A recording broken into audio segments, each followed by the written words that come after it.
Pengacara Rasman Arif Nasution tak henti-hentinya menjadi sorotan halayak ramai.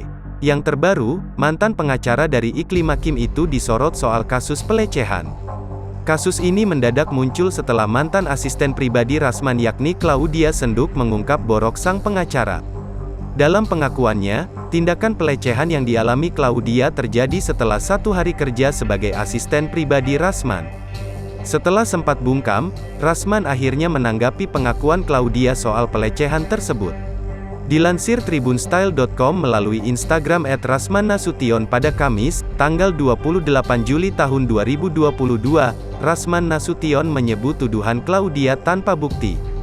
Bahkan Rasman Nasution akan melaporkan Claudia ke polisi. Inilah sosok seorang wanita yang melamar baik-baik dan datang ke kediaman Dr. Ran dan setelah melalui interview akhirnya sadari Claudia Senduk diangkat jadi aspri Dr. Ran namun tidak ada angin dan tidak ada badai ujuk-ujuk anak ini buat pengakuan katanya dilecehkan padahal tanpa bukti dan bicara di podcastnya Denise Cariesta tanpa sensor.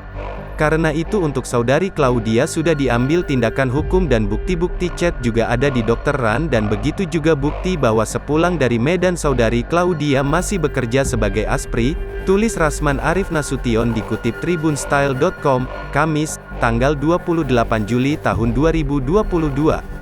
Lebih lanjut, Rasman Nasution mengaku santai menunggu proses hukum terhadap Claudia.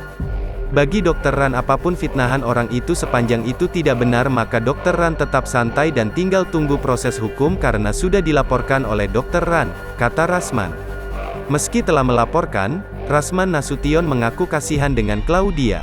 Menurut Rasman, Claudia telah masuk ke perangkap orang-orang tertentu. Sebelumnya dikabarkan, semua kebusukan Rasman dibongkar Claudia di konten YouTube Denise Cariesta, Rabu, tanggal 27 Juli tahun 2022.